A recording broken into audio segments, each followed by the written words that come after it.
Hi, beautiful people. Let's read one of my favorite CSEC short stories, Raymond's Run by Toni Cade Bambara. Let's go. I don't have to do much work around the house like some girls. My mother does that, and I don't have to earn my pocket money by hustling. George runs errands for the big boys and sells Christmas cards. And anything else that's got to get done, my father does. All I have to do in life is mind my brother Raymond, which is enough. Sometimes I slip and say my little brother Raymond, but as any fool can see, he's much bigger and he's older too.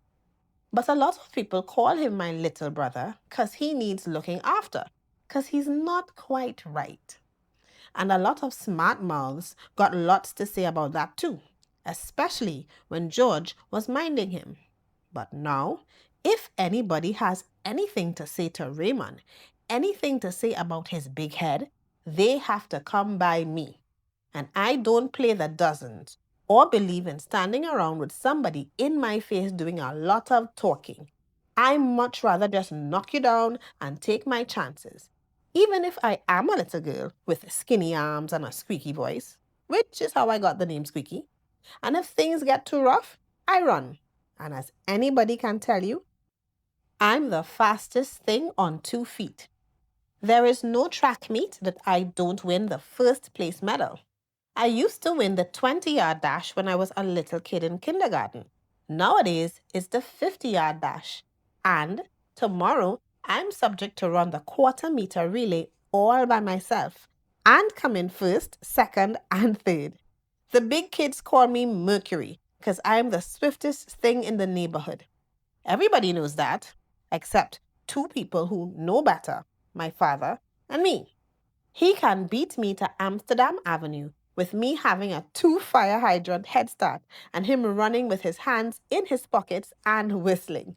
But that's private information. Because can you imagine some 35-year-old man stuffing himself into PAL shorts to race little kids?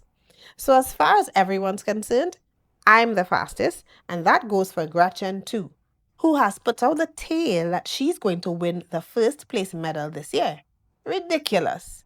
In the second place, she's got short legs, and in the third place, she's got freckles.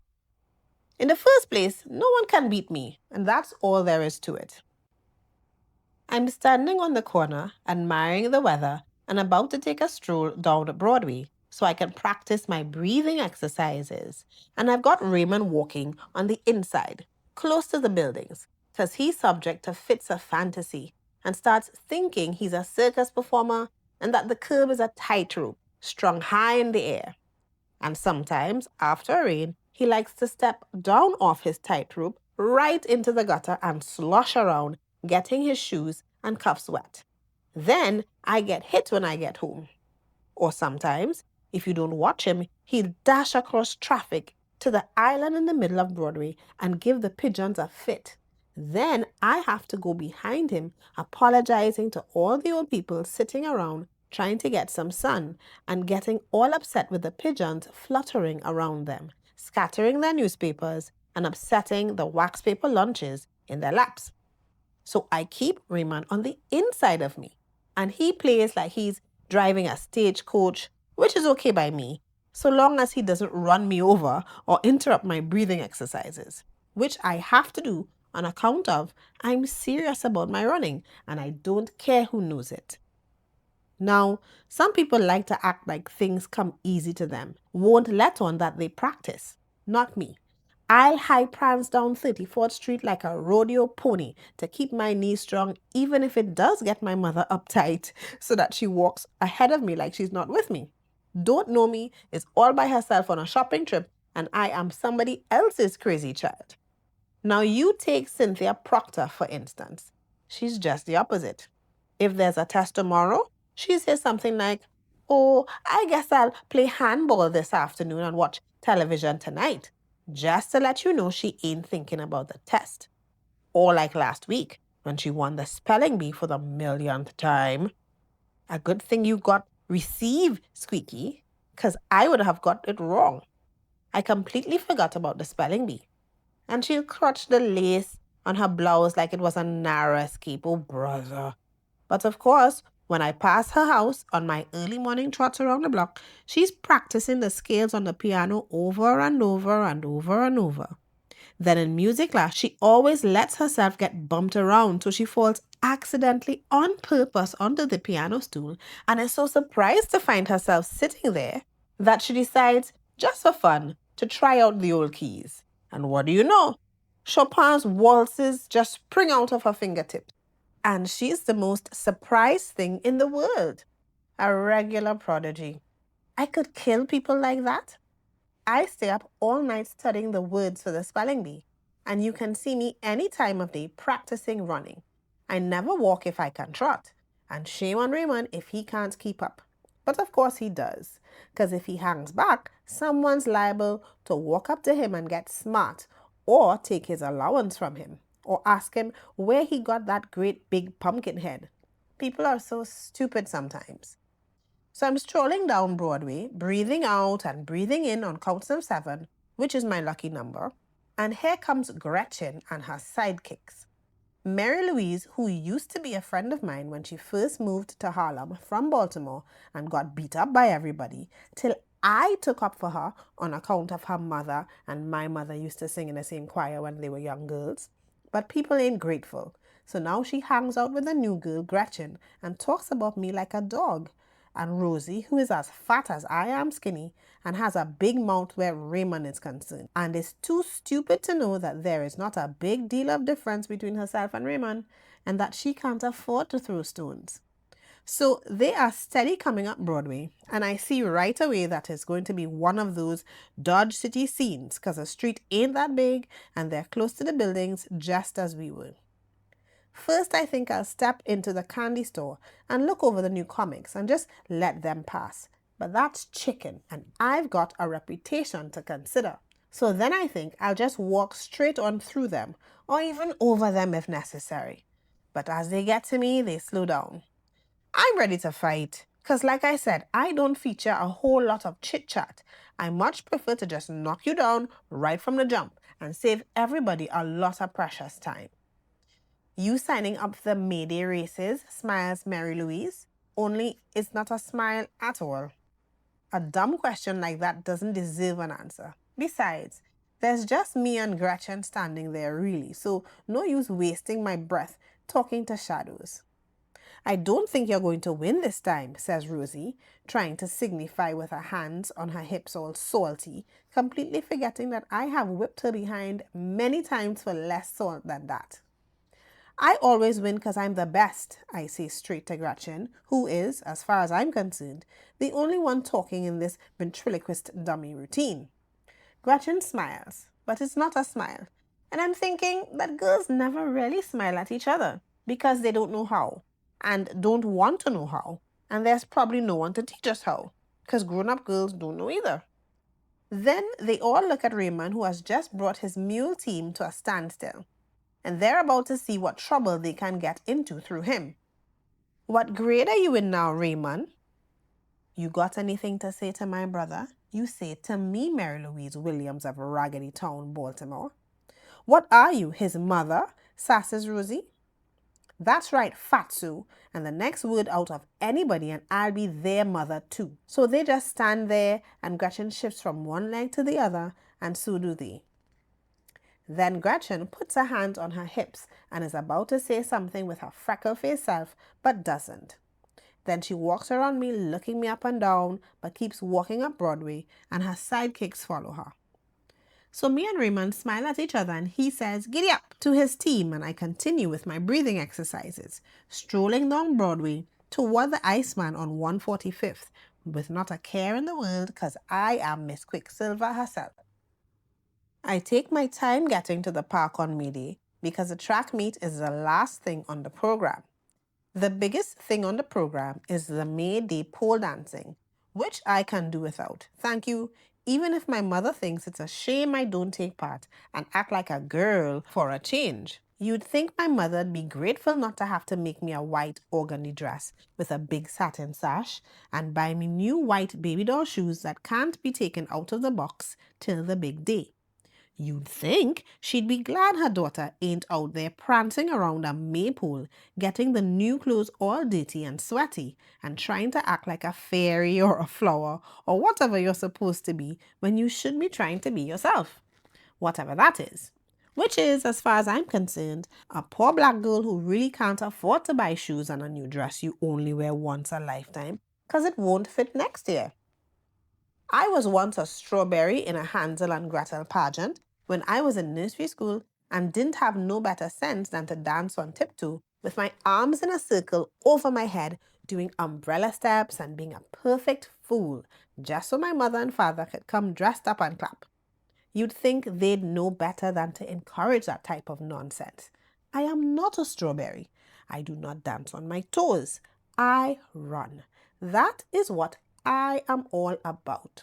So I always come late to the Mayday program just in time to get my number pinned on and lay in the grass until they announce the 50-yard dash. I put Raymond in the little swings, which is a tight squeeze this year and will be impossible next year. Then I look around for Mr. Pearson, who pins the numbers on. I'm really looking for Gretchen, if you want to know the truth, but she's not around. The park is jam-packed. Parents in hats and corsages and breast pocket handkerchiefs peeking up. Kids in white dresses and light blue suits. The parkies unfolding chairs and chasing the rowdy kids from Lennox as if they had no right to be there. The big guys with their caps on backwards, leaning against the fence, swirling the basketballs on the tips of their fingers, waiting for all these crazy people to clear out the park so they can play. Most of the kids in my class are carrying bass drums and glockenspiels and flutes. You'd think they'd put on a few bongos or something for real like that. Then here comes Mr. Pearson with his clipboard and his cards and pencils and whistles and safety pins and 50 million other things he's always dropping all over the place with his clumsy self. He sticks out in a crowd because he's on stilts. We used to call him Jack and the Beanstalk to get him mad. But I'm the only one that can outrun him and get away, and I'm too grown for that silliness now. Well, Squeaky, he says, checking my name off the list and handing me number 7 and 2 pins. I'm thinking he's got no right to call me Squeaky if I can't call him Beanstalk. Hazel Elizabeth Deborah Parker, I correct him and tell him to write it down on his board. Well, Hazel Elizabeth Deborah Parker, going to give someone else a break this year? I squint at him real hard to see if he's seriously thinking I should lose the race on purpose just to give someone else a break. Only 6 girls running this time, he continues, shaking his head sadly like it's my fault all of New York ain't turned out in sneakers. That new girl should give you a run for your money. He looks around the park for Gretchen like a periscope in a submarine movie. Wouldn't it be a nice gesture if you were to, I give him such a look he couldn't finish putting that idea into words. Grown-ups got a lot of nerve sometimes. I pin number 7 to myself and stomp away. I'm so burnt. And I go straight for the track and stretch out on the grass while the bands wind up with, "Oh, the monkey wrapped his tail around the flagpole," which my teacher calls by some other name. The man on the loudspeaker is calling everyone to the track, and I'm on my back looking at the sky, trying to pretend I'm in the country. But I can't, because even grass in the city feels hard as sidewalk, and there's just no pretending you are anywhere but in a concrete jungle. The 20-yard dash takes all of 2 minutes, because most of the little kids don't know no better than to run off the track or run the wrong way or run smack into the fence and fall down and cry. One little kid, though, has got the good sense to run straight for the white ribbon up ahead, so he wins. Then the second graders line up for the 30-yard dash, and I don't even bother to turn my head to watch, because Rafael Perez always wins. He wins before he even begins by psyching the runners, telling them that they're going to trip on their shoelaces and fall on their faces, or lose their shorts or something, which he doesn't really have to do since he is very fast. Almost as fast as I am. After that is the 40-yard dash, which I used to run when I was in first grade. Raymond is hollering from the swings, 'cause he knows I'm about to do my thing, 'cause the man on the loudspeaker has just announced the 50-yard dash. Although he might as well be giving a recipe for angel food cake, 'cause you can hardly make out what he's saying from the static. I get up and slip off my sweatpants, and then I see Gretchen standing at the starting line, kicking her legs out like a pro. Then, as I get into place, I see that old Raymond is online on the other side of the fence, bending down with his fingers to the ground, just like he knew what he was doing. I was going to yell at him, but then I didn't. It burns up your energy to holler. Every time, just before I take off in a race, I always feel like I'm in a dream. The kind of dream you have when you're sick with fever and feel all hot and weightless. I dream I'm flying over a sandy beach in the early morning sun, kissing the leaves of the trees as I fly by. And there's always the smell of apples, just like in the country when I was little, and used to think that a choo-choo train running through the fields of corn, always the smell of apples, just like in the country when I was little, and used to think I was a choo-choo train running through the fields of corn and chugging up the hill to the orchard. And all the time I'm dreaming this, I get lighter and lighter until I'm flying over the beach again, getting blown through the sky like a feather that weighs nothing at all. But once I spread my fingers in the dirt and crouch over the get on your mark, the dream goes, and I'm solid again. And I'm telling myself, Squeaky, you must win. You must win. You are the fastest thing in the world. You can even beat your father up Amsterdam if you really try.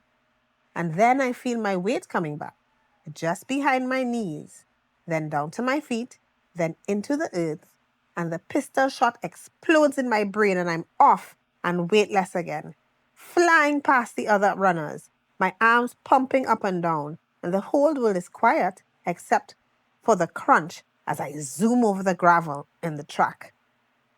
I glance to my left, and there is no one. To the right, a blurred Gretchen, who's got her chin jutting out as if it would win the race all by itself. And on the other side of the fence is Raymond, arms down to his side and the palms tucked up behind him, running in his very own style. And it's the first time I ever saw that, and I almost stopped to watch my brother Raymond on his first run. But the white ribbon is bouncing toward me, and I tear past it, racing into the distance till my feet, with a mind of their own, start digging up footfills of dirt and break me short. Then all the kids standing up on the side pile on me, banging me on the back and slapping my head with their Mayday programs. For I have won again, and everybody on 151st Street can walk tall for another year. In the first place, the man on the loudspeaker is clear as a bell now. But then he pauses and the loudspeaker starts to whine. Then static. And I lean down to catch my breath, and here comes Gretchen walking back, for she's overshot the finish line too, huffing and puffing with her hands on her hips, taking it slow, breathing in steady time like a real pro. And I sort of like her a little for the first time. In the first place. And then 3 or 4 voices get all mixed up on the loudspeaker, and I dig my sneaker into the grass and stare at Gretchen, who's staring back. We both wondering just who did win. I can hear old Beanstalk arguing with the man on the loudspeaker, and then a few others running their mouths about what the stopwatches say. Then I hear Raymond yanking at the fence to call me, and I wave to shush him, but he keeps rattling the fence like a gorilla in a cage, like in them gorilla movies. But then, like a dancer or something, he starts climbing up nice and easy, but very fast. And it occurs to me, watching how smoothly he climbs hand over hand, and remembering how he looked running with his arms down to his side, and with the wind pulling his mouth back and his teeth showing and all, it occurred to me that Raymond would make a very fine runner. Doesn't he always keep up with me on my trots? And he surely knows how to breathe in counts of 7, 'cause he's always doing it at the dinner table, which drives my brother George up the wall. And I'm smiling to beat the band, because if I've lost this race, or if me and Gretchen tied, or even if I've won, I can always retire as a runner and begin a whole new career as a coach with Raymond as my champion. After all, with a little more study, I can beat Cynthia and her phony self at the spelling bee. And if I bugged my mother, I could get piano lessons and become a star. And I have a big rep as the baddest thing around. And I've got a room full of ribbons and medals and awards. But what has Raymond got to call his own? So I stand there with my new plans, laughing out loud by this time as Raymond jumps down from the fence and runs over with his teeth showing and his arms down to his side, which no one before him has quite mastered as a running style. And by the time he comes over, I'm jumping up and down, so glad to see him. My brother Raymond, a great runner in the family tradition. But of course, everyone thinks I'm jumping up and down because the men on the loudspeaker have finally gotten themselves together and compared notes and are announcing, in first place, Miss Hazel Elizabeth Deborah Parker. Take that. In second place, Miss Gretchen P. Lewis. And I look over at Gretchen wondering what the P stands for. And I smile, 'cause she's good. No doubt about it. Maybe she'd like to help me coach Raymond. She obviously is serious about running, as any fool can see. And she nods to congratulate me, and then she smiles. And I smile. We stand there for a big smile of respect between us. It's about as real a smile as girls can do for each other, considering we don't practice real smiling every day, you know. 'Cause maybe we're too busy being flowers or fairies or strawberries instead of something honest and worthy of respect, you know? Like being people.